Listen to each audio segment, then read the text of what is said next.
Porque de la boca, cuando trituramos hasta la teta, hasta el estómago, el término que se utiliza es bolo alimenticio, ¿no? Entonces, por eso nos indica aquí que las glándulas mucosas que van a componer, digamos, o van a estar en la parte superior del esófago, van a secretar moco prácticamente. ¿Ya? Van a secretar moco, ¿no? ¿Y por qué secreta el moco? Para que no haya lesiones a nivel de la superficie de la mucosa, ¿no? Y van a también ayudar en lo que es la lubricación prácticamente del esófago, ¿no? Entonces en otras palabras, le cubre con mucosa todo el alimento que nosotros llegamos a consumir. Lo trituramos prácticamente, ¿no? Mascamos, trituramos, todo eso, ¿no? Eso con respecto a la parte de lo que es la secreción esofágica. Aquí ya vamos a ir prácticamente a lo que son las características de lo que vendría a ser el estómago, ¿no? Y esto ya es un poquito más de histología prácticamente, ¿no? Cómo está cubierto la mucosa gástrica, ¿no? Nos dice aquí que la mucosa gástrica va a poseer dos tipos de glándulas tubulares. Unas van a ser las oxínticas y otras van a ser las pilóricas. Estas van a excretar entonces las enzimas que van a degradar. ¿A qué cosas tienen que degradar? ¿Qué es lo que comemos? Proteínas, carbohidratos y lípidos, muy aparte de minerales, micro, macrominerales y las vitaminas, ¿no? Entonces, es una parte nomás esto, porque el páncreas es la parte esencial prácticamente, la que va a hacer que se hidrolice completamente todo lo que vence, todo lo que los alimentos que vamos a consumir, ¿no? ¿Y qué son las glándulas oxínticas? Que las estamos viendo ahí, ¿no? O también denominadas las parietales, el otro nombre es parietal. A veces tienen dos nombres, ¿no? Juan Eduardo, digamos. Aquí igual es oxínticas o parietales. Cuando dice parietales se hace referencia a las oxínticas, ¿no? Entonces las glándulas oxínticas, desde aquí ya vemos que va a secretar el ácido clorhídrico, ¿no? Y también va a tener relación con el pepsinógeno, el factor intrínseco y el moco también, ¿no? El moco. Aquí no es moco, ¿no? Y las glándulas pilóricas, que van a secretar igual moco prácticamente, ¿no? Para la protección, dice, de la mucosa pilórica frente al ácido gástrico, y también producen la hormona gastrina, ¿ya? Las glándulas pilóricas entonces van a producir la hormona gastrina y secretan moco, eso no se olvide, ¿no? Entonces las oxínticas producen ácido clorhídrico, pepsinógeno, factor intrínseco y también moco. Ya no es moco. Es muy fácil, eso hay que corregir. ¿Ok? Entonces, eso es lo que pasa prácticamente, ¿no? Entonces, aquí tenemos a las glándulas oxínticas que van a constituir casi el 80%, dice, de todo lo que corresponde a las glándulas del estómago, ¿no? Y el 20% va a corresponder a las pilóricas, ¿no? Que se encuentran en la porción distal prácticamente del estómago, ¿no? Entonces, vemos que son dos glándulas prácticamente principales en el estómago, las oxínticas o parietales y las pilóricas. Las pilóricas secretan moco y la hormona gastrina. Las oxínticas o parietales van a secretar principalmente ácido clorhídrico, se relaciona con el pepsinógeno, factor intrínseco, factor intrínseco y moco. ¿No ven? Entonces, así dice, ¿no ven? El texto. Entonces, esa parte también, ¿no? Secreción de las glándulas oxínticas o gástricas, ¿no? Van a estar formadas, dice, por tres tipos de células, ¿no? Y estas son las células de la mucosa del cuello, células peptídicas y las células parietales, ¿no? Entonces, las oxínticas, hemos dicho que secretaban moco, no módulo, ¿no? Moco, ¿no? Secretan moco. Y las células peptídicas van a secretar pepsinógeno. Cuando el término que vean que diga nógeno, eso implica que esa enzima o esa estructura proteica no está activa, tiene que activarse. El pepsinógeno va a dar origen a la pepsina, que es la parte activa. El pepsinógeno no está activo, ¿ok? Tiene que activarse. Ahora, las células parietales van a secretar dos cosas en esencia, ¿no? El ácido clorhídrico y el factor intrínseco. Todo esto a nivel del estómago. ¿Ok? ¿No ven? Muy bien. ¿alguna consulta hasta aquí? Esta parte lo arreglaré, porque si no es la estaré medio complicado, me voy a olvidar y les voy a enviar así con modo. ¿Ves? Aquí.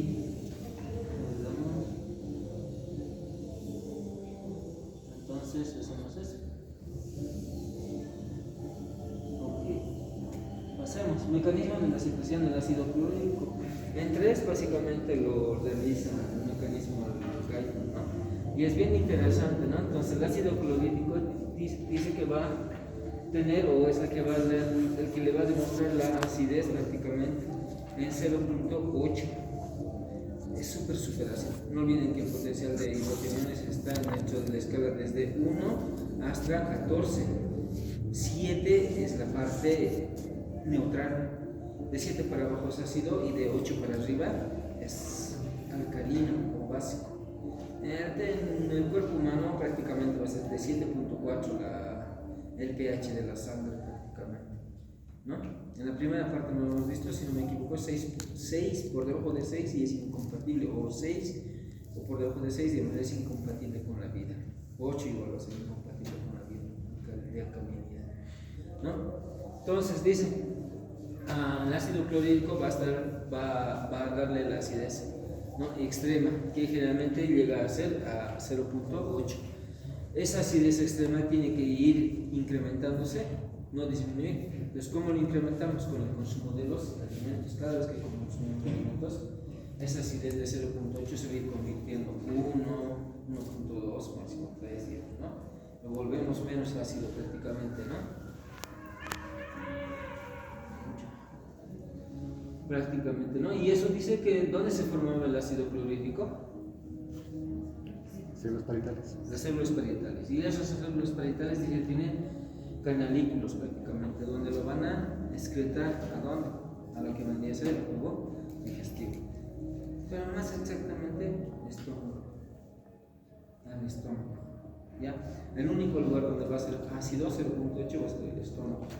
Y por eso también tienen el epitelio para soportar ese tipo de acidez. Porque eso les pasa a ustedes cuando vomitan por cualquier circunstancia o tienen la famosa vinagredad, es cuando pasa el contenido gástrico. ¿Y qué pasa aquí? Les quema y van a tener una sensación de ardor, se llama pirosis, ¿no ven? Me quema y dices feo, ¿no? Le llega a la boca, es a la garganta, digamos. Es bien complicado, ¿no? Alguna vez siempre han debido vomitar, ¿no ven? No todas las veces, pero cuando tenían patologías, y esto se da más cuando consumes bebidas alcohólicas y en la resaca, ¿cierto? Eso, ¿ya? Entonces los pasos son estos. Este es el primer paso. Entonces en el citoplasma dice celular, el agua contenida en las células parietales se disocia en hidrógeno e hidróxido, ¿ya? Y los primeros que se secretan de manera activa son los canalículos, donde se intercambian por los iones de potasio prácticamente, ¿no? Se van a intercambiar, dice, con los iones de potasio. ¿Quién es? El hidrógeno y el hidróxido prácticamente, ¿no? Proceso de intercambio catalizado por la bomba de sodio-potasio. ¿Dónde ubicamos ahora esa bomba ya? ¿La han ubicado ya o nada? ¿No ven? Ahí ya está esa TPase. El hidrógeno está saliendo y el potasio está ingresando. ¿Bien? Es aquí.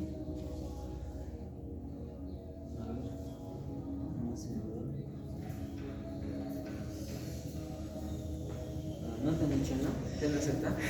De la extensión sí me aceptó. Entonces, eso es lo que ocurre, ¿no? Entonces, primero que dice que se está disociando el agua. El agua va a ver, el agua tiene dos componentes, ¿sabes?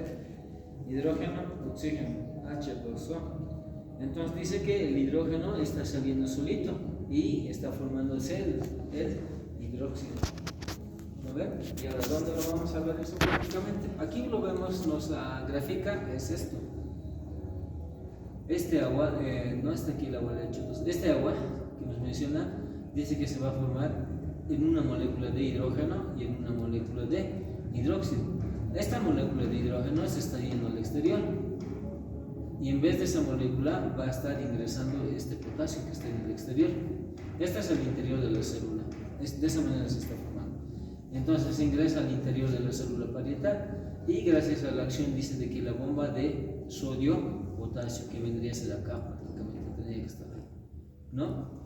Y pasa ahí, dice, ¿no? Está activo catalizando la bomba de sodio, potasio, ATPasa, ¿no? Ahora, los iones de potasio, dice, transportados a la célula por la bomba de sodio, potasio, ATPasa, en el lado basolateral o extracelular de la membrana suelen filtrarse a la luz, dice, ¿no?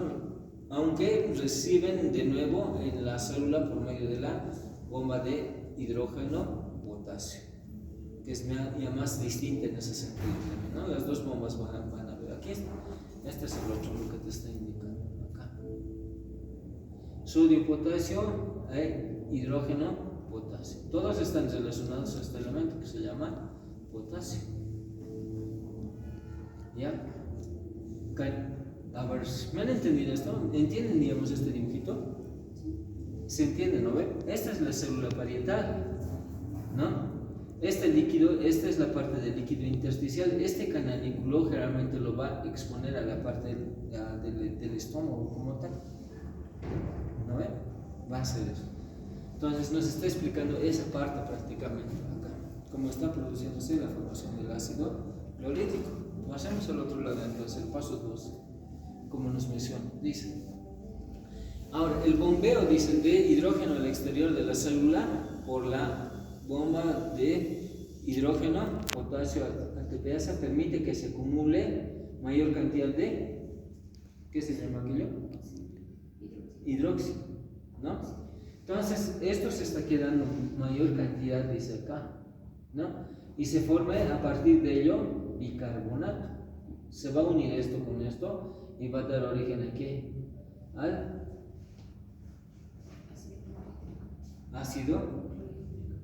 No, todavía, perdón. Primero se va a formar, dice primero, bicarbonato. ¿Ya? Y a partir del dióxido de carbono, ¿no?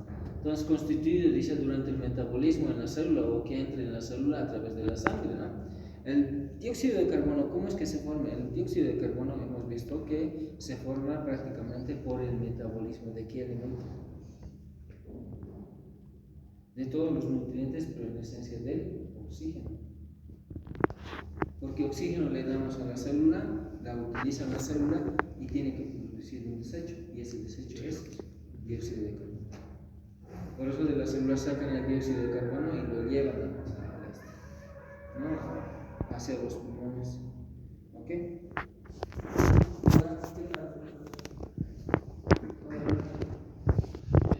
La bomba hidrógeno, potasio, ATPasa permite que se acumule mayor cantidad de hidróxido, ¿no?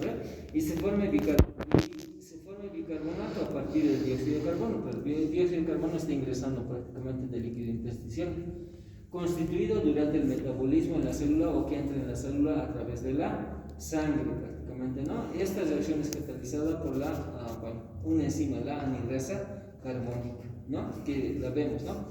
A continuación, el ácido clorhídrico es secretado al exterior a través del extremo abierto del canalículo en la luz de la glándula prácticamente. Ahí sí ya se forma con lo que vendría a ser el ácido clorhídrico.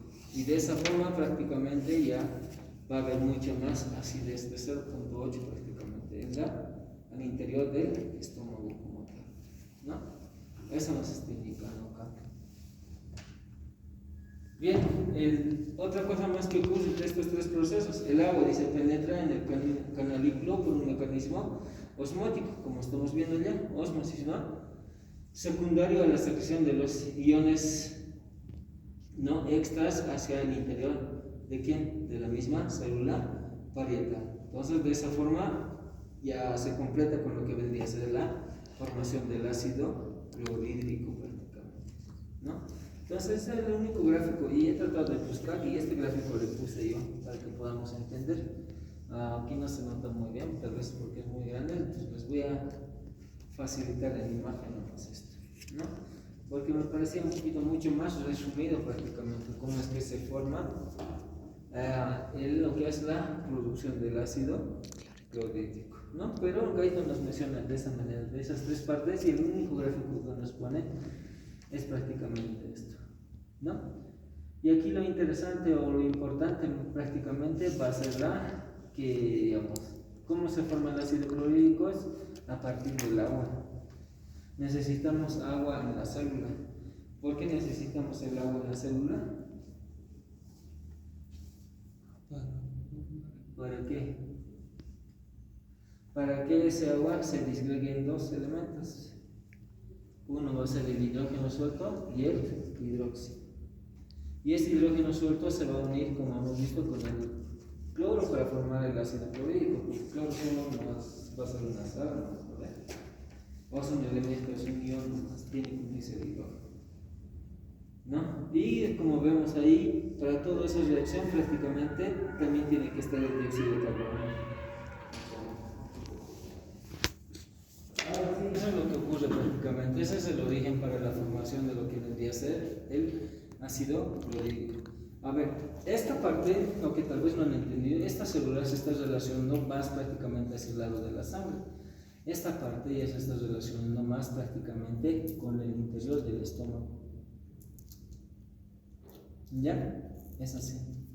Entonces toda esta reacción tiene que para luz del canal líquido, ¿no? Entonces esta luz por aquí tiene que ser el lo que vendría a ser el cloro más el hidrógeno para formar lo que vendría a ser el ácido clorhídrico como tal. Ahora, en esto que estamos viendo va a haber distintas reacciones, no solo es, digamos, este agua es necesario porque necesitamos por ósmosis y más va a entrar el disco, porque ese agua tiene que disgregarse, este es. Si no contiene agua esa célula, no vamos a poder formar el ácido clorhídrico, ¿no? Tal vez esto ya le que subamos aquí arriba, ¿no? Hasta que sea lo primero, que ingrese por osmosis nomás. Porque hemos visto que esta molécula de agua se va a formar en esos dos elementos, ¿no? Es a partir de esto, ¿ok? Eso ocurre. Bien, dice así la secreción final que penetra en los canalículos, esta es la luz, contiene agua, como vemos aquí, está conteniendo, dice agua, ácido clorhídrico, ¿no? Y en una concentración entre 150 hasta 160, por ejemplo, aquí en el gráfico le está poniendo esta cantidad, ¿no? 173 miliequivalentes, ¿no? No solo eso, no, cloruro potásico en una concentración, dice, de 15, aquí está, 15 miliequivalentes litros, ¿no? Y una pequeña cantidad de cloruro sódico, entonces cloro con el sodio va a ver también. Cloruro sódico. ¿Qué es el cloruro sódico? Va a ser la sal, ¿no? Cloro más sodio.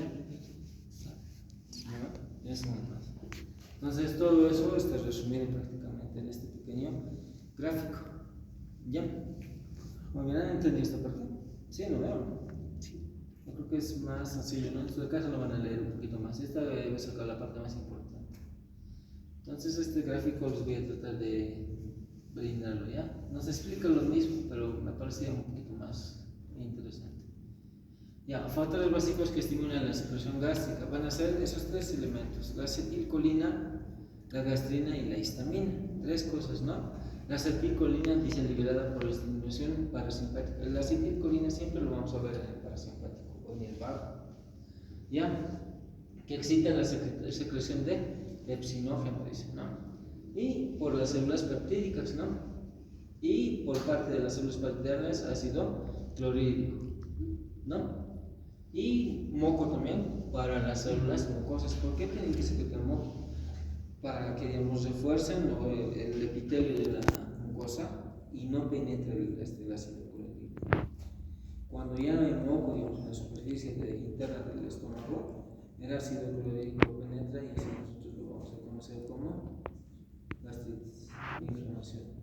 Si se perfora eso, va a ser úlcera, ¿no? Va a ser así. Entonces eso lo conocen como gastritis.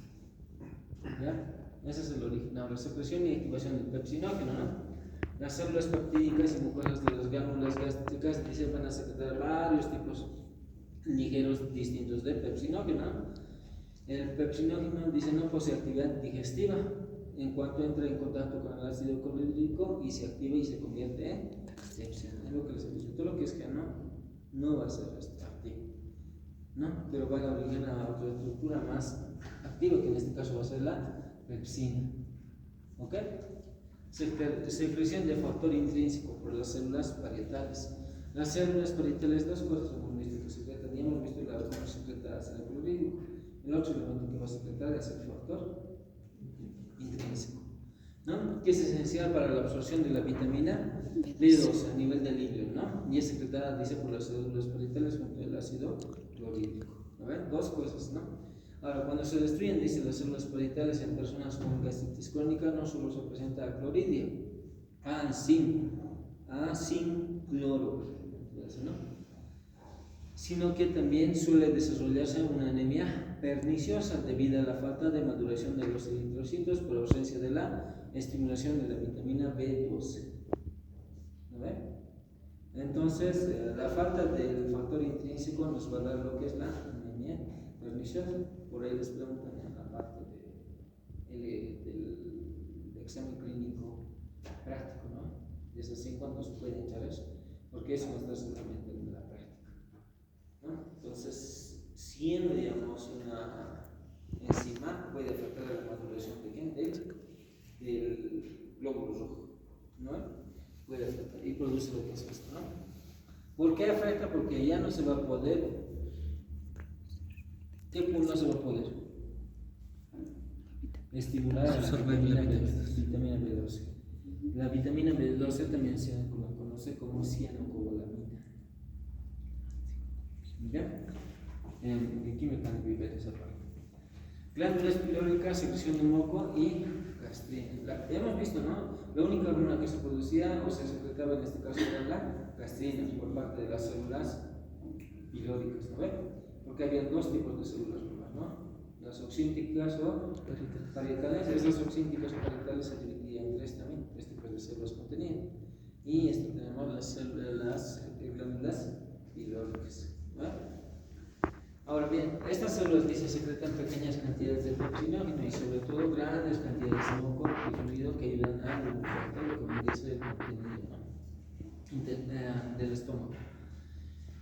Y las glándulas pilóricas van a secretar la hormona gastrina, que desempeña un papel fundamental en el control de la secreción gástrica. Entonces la hormona gastrina va a controlar la secreción gástrica. ¿Ya? Hacemos las células mucosas. Bueno, como hemos visto, van a secretar el mucus superficial prácticamente, y es esencial para cubrir la parte mucosa del estómago, ¿no?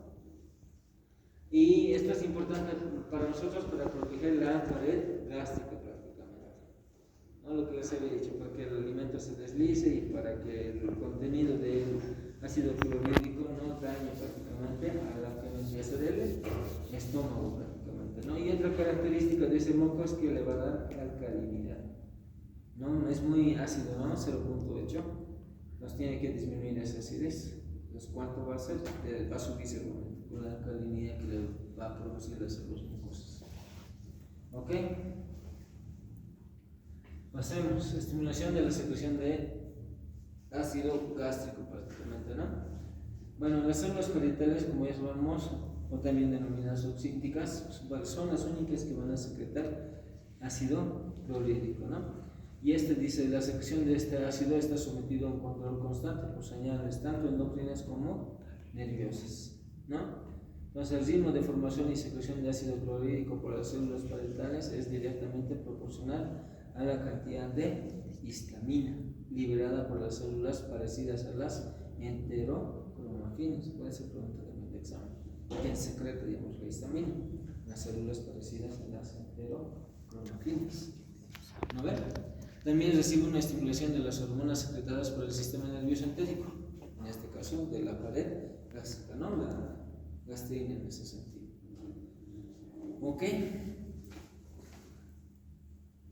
Estimulación, bueno, esto sigue estimulación de la secreción ácida por la gastrina. Ahora, la gastrina, ¿por qué es la producida?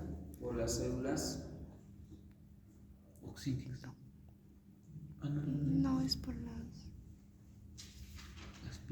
¿Cómo se dividen las células? Se dividen en dos, las pilóricas. Bueno, las células pilóricas. Las células pilóricas hemos dicho que se quedan dos cosas nomás. Uno es moco y otro es la gastrina, ¿no? Bueno, la gastrina es una hormona secretada por las células células gastrina, ¿no? También denominadas células G, que se encuentran en las glándulas pilóricas, ¿no? En la porción distal del estómago. Bien, entonces cuando nosotros comemos carne u otros alimentos, proteínas, la carne, ¿no ve?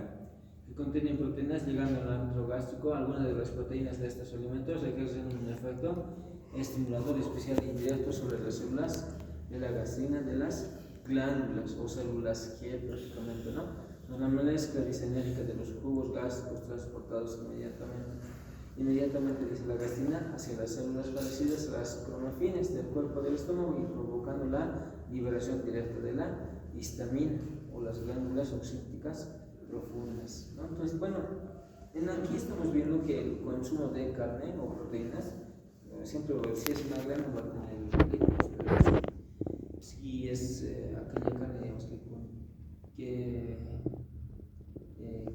solo prácticamente sea magra, esa va a ser exenta de lípidos. Entonces, esa está provocando la secreción prácticamente de ¿qué?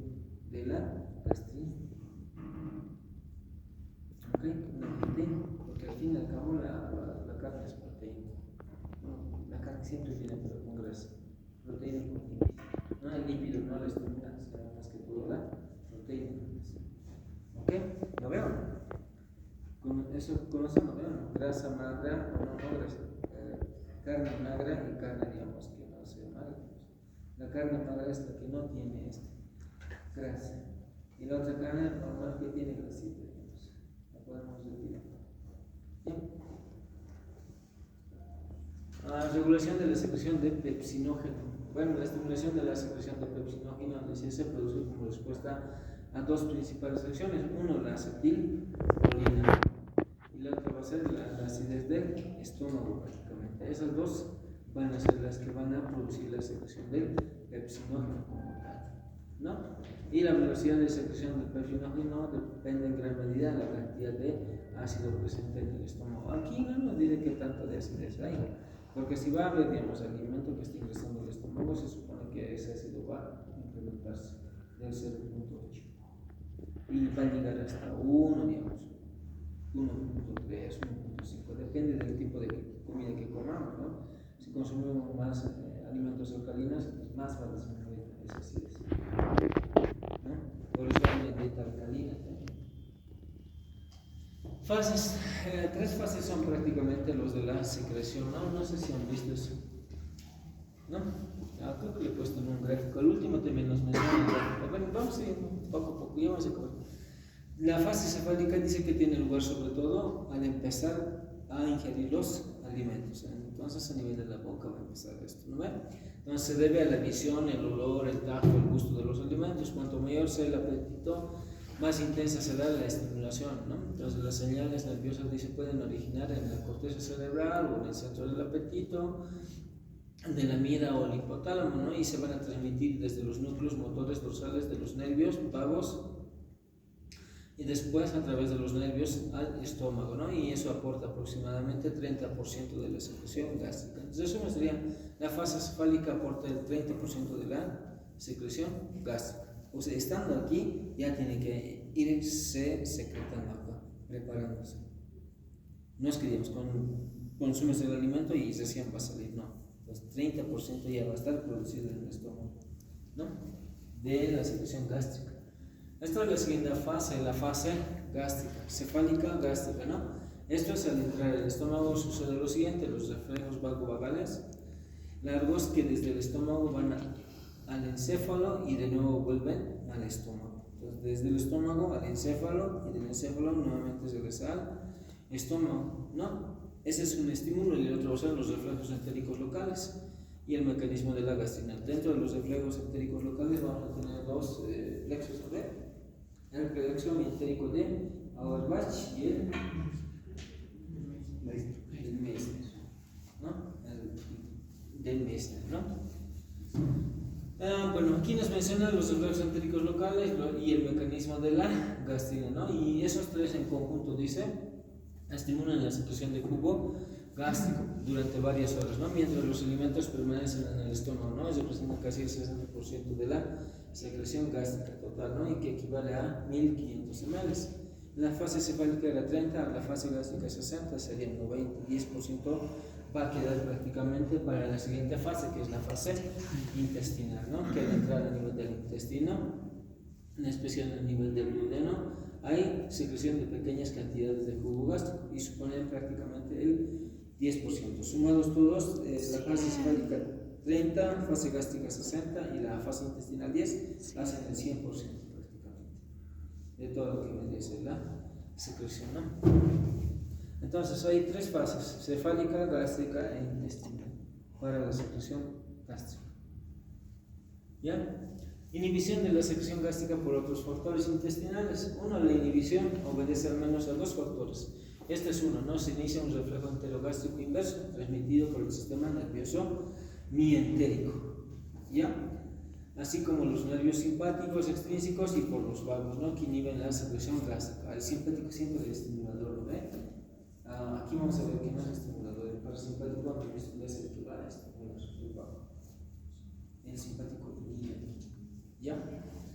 Entonces, este reflejo dice puede iniciarse por la distensión del intestino delgado, la presencia de ácido en su porción alta y la presencia de productos de degradación de las proteínas o la irritación de la mucosa, y pueden desencadenar ese reflejo prácticamente de inhibición de la secreción gástrica, ¿no?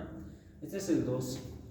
La presencia en las primeras porciones del intestino delgado de ácido, grasa, productos de degradación de las proteínas, productos de la degradación de las proteínas. No miren que en un inicio la carne estimulaba, pero aquí ya producto de la degradación de las proteínas. ¿En qué se degradan las proteínas? Polipéptidos, péptidos, aminoácidos.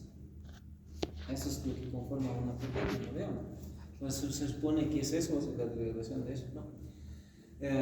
Eso va a inhibir el producto de la degradación de proteínas, líquidos, hiperosmóticos de cualquier factor irritador, provoca la liberación de varias hormonas intestinales.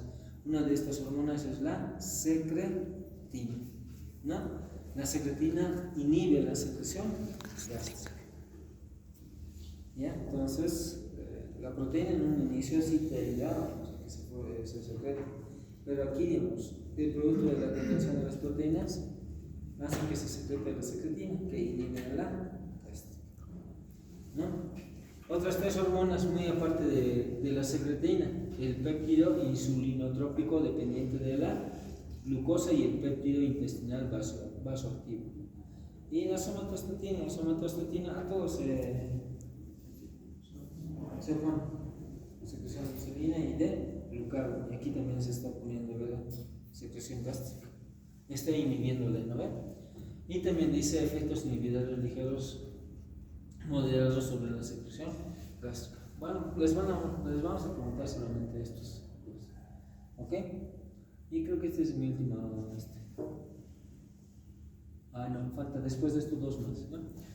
Secreción gástrica durante el periodo interdigestivo. Eso implica que no vamos a consumir alimentos, ¿no? Durante el periodo interdigestivo, la actividad digestiva, dice, en cualquier lugar del tubo digestivo es escasa, no va a haber mucho movimiento, ¿no? Entonces el estómago se limita a secretar escasos mililitros de jugo gástrico por hora, ¿no? Y casi toda la secreción corresponde a células no oxíticas. Las células no oxíticas son pilóricas, ¿no? Está formada sobre todo por moco con escasa pepsina y casi nada de ácido, ¿no? Y los estímulos emocionales fuertes pueden aumentar la secreción gástrica interdigestiva, y si no, por un mecanismo no muy similar ante la fase cefálica, ¿no? La secreción gástrica al comienzo de una comida. ¿Cómo era el estímulo para la secreción cefálica? 30%. Consumías comida y eso hacía que se produzca casi el 30% de la secreción gástrica. No se prepare para recibir el alimento, ¿no? Este aumento de la secreción dice parece contribuir al desarrollo de las úlceras pépticas. O sea, ¿cuándo va a producir las úlceras pépticas? Si entienden, es cuando tú no comes. ¿Por qué? Porque hay más acidez. Ese que en ese momento dice se está secretando mayor cantidad de moco. Y se entiende, ¿no? Porque la acidez cuando no comemos, cuando está en el estómago vacío, ¿cuánto es?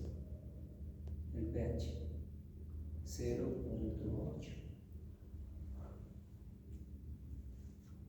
Cuando ya comes, va a ir incrementándose. Dice que digamos, las células pilóricas van a secretar moco y uno de sus efectos es que se produzca más alcalino. Entonces, ¿qué corresponde? En fisiopatología solamente van a llevar que no estemos en estados de ayuno, porque si entramos en estados de ayuno, es adecuado que tenemos de gastritis que ahí va a agravar. Porque comamos o no comamos, esto nos está indicando que seguimos secretando ácido clorhídrico. Cuando no comemos en menos cantidad. Aquí por eso dice aquí, ¿no? Escasos mililitros de jugo gástrico por hora. El jugo gástrico está secretando el ácido clorhídrico. ¿Ok? Esta es la fase cefálica que nos menciona cómo está controlado. Ya es un pequeño resumen. No, aquí está de la proteína, aquí está el rumor, la famosa carne, ¿no? Aquí es proteínas, pero cuando ya llega más acá, las inhiben prácticamente, pero producto de la degradación de las proteínas. ¿Ok? Esta es la última parte. Después de esto viene la solución pancreática. Con esto acabamos. Dice: composición química de la gastrina y otras hormonas digestivas. No le he borrado nada porque prácticamente así está en el texto. La gastrina, la colecistocinina y la secretina, dice, son grandes polipéptidos con pesos moleculares aproximados a 2000 a 4200 y 3400 datos respectivamente. Para la gastrina, pues es 2000. Para la colecistocinina es 4200 y para la secretina es 3400 datos. ¿No? Así dice literalmente, ¿no? Los 5 aminoácidos terminales de las cadenas de gastrina y de la colecistocinina van a ser idénticos, dice, ¿no? Y la actividad funcional de la gastrina reside en los 4 últimos aminoácidos, ¿no? Y de la colecistocinina o CCK en los 8 últimos aminoácidos. En otras palabras, van a seguir siendo proteínas. Un aminoácido forma un péptido, varios péptidos forman polipéptidos. Y los polipéptidos van a dar origen a las proteínas. Se tienen que degradar en ese orden también, ¿no? Entonces, una gastrina de síntesis compuesta, bueno, aquí digamos, dice que nosotros hemos creado una gastrina y esa gastrina se denomina pentagastrina. Es un producto sintético que se ha llegado a desarrollar, ¿no? Entonces, aquí una gastrina de síntesis compuesta por los sustratos o aminoácidos terminales de la gastrina natural más el aminoácido de la adenina posee, dice, las mismas propiedades fisiológicas que la gastrina natural, y hasta la hemos llegado a denominar pentagastrina. Es un medicamento que hemos consumido, hemos construido. ¿Ok? Muy bien, entonces ya les pasaré esto. Ya no tengo más, 26 diapositivas. Continuación.